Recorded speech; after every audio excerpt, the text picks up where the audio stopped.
Now, I acknowledge, of course, that the plans that we're putting forward, particularly in relation to the elected police commissioners, are not particularly popular in this audience. But I think the bottom line for elected police commissioners is what checks and balances are in place. And that is checks and balances that can be applied by the panel. That's checks and balances that will apply from the police, and checks and balances perhaps that will still need to apply in relation to to Home Office and the role that they will have in terms of ensuring that things that should happen at a national level continue to happen. Now, I'm hoping that I know you've had a session on this yesterday, and I hope there'll be some really valuable suggestions made as part of that process. But just to pick up a couple of those issues, in terms of operational interference, I think that is perhaps one of the greatest concerns, that this will become too politicised. I think, first of all, it's very clear that chief constables on the whole are not shy in retiring, and therefore I am certain that they will raise very directly any concerns they've got about elected police commissioners seeking to influence their operations. And I believe there's a need for, if not a formal legalised way of establishing that relationship, certainly a very clear understanding between the elected police commissioners and chief constables about how that sort of firewall is going to be built between the two of them. In relation to cross-border issues, I think there is, as there has been in relation to counter-terrorism, a role at a national level to ensure that the duty to collaborate that there will be for the elected police commissioners is properly enforced, so that there is not a tendency, and I accept there's a risk of this, a tendency for an elected police commissioner simply to define as their area of activity everything within their border, at the risk of pushing over into someone else's patch a problem that they would like to shift over, or indeed not being willing to play a full part in ensuring that things like serious and organised crime, which clearly don't respect the boundaries of elected police and crime commissioners, that those issues are ones that the elected police and crime commissioner will pick up and will deal with effectively as well. In relation to issues to do with the strategy and the budget, I think there should be preview powers for the panel, so that they're not just presented with something that is done, but they actually have input at the very beginning of that process and an opportunity to influence and modify anything that the elected police commissioner comes out with.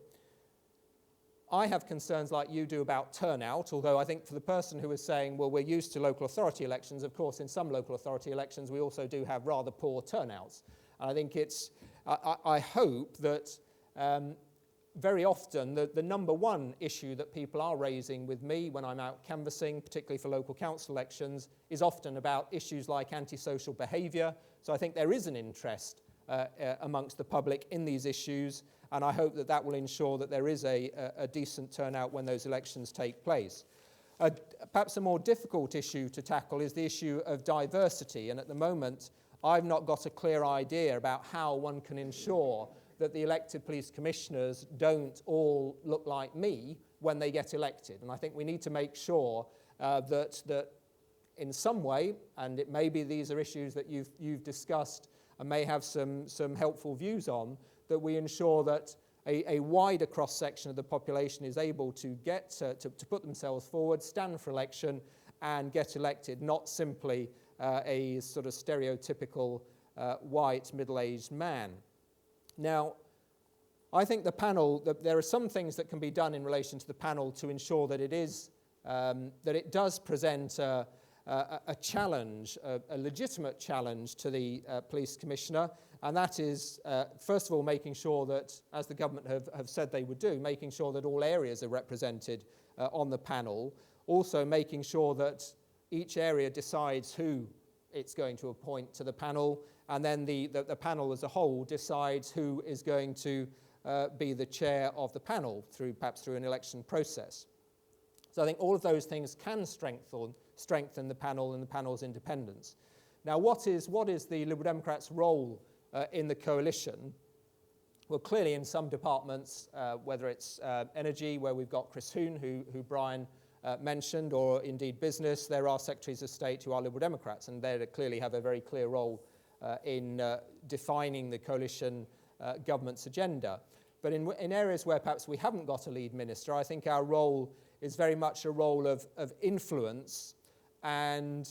input into the process. And of course, in relation to the whole of the domestic affairs agenda,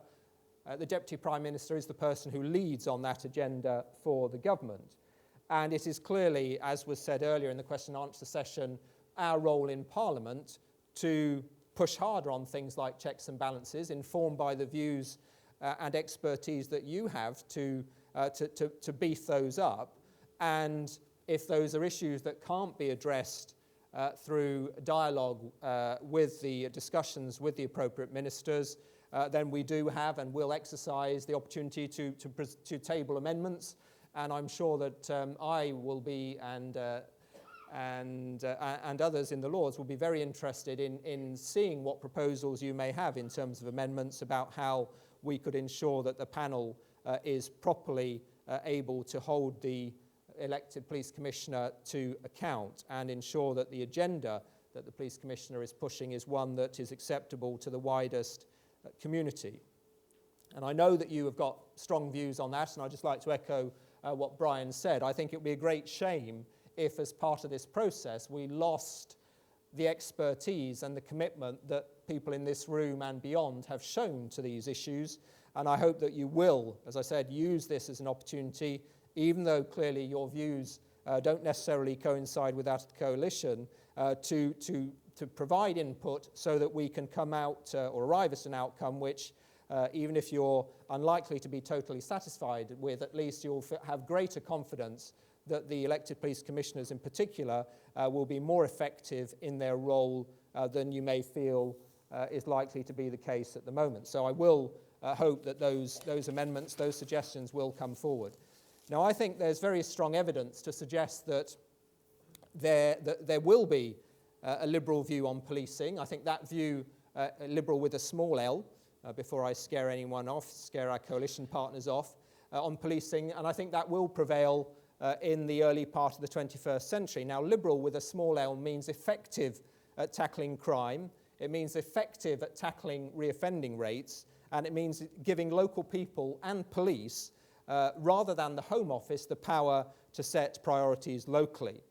Liberal means reconnecting police and the people, and I believe that that's an agenda that we can all subscribe to. Thank you.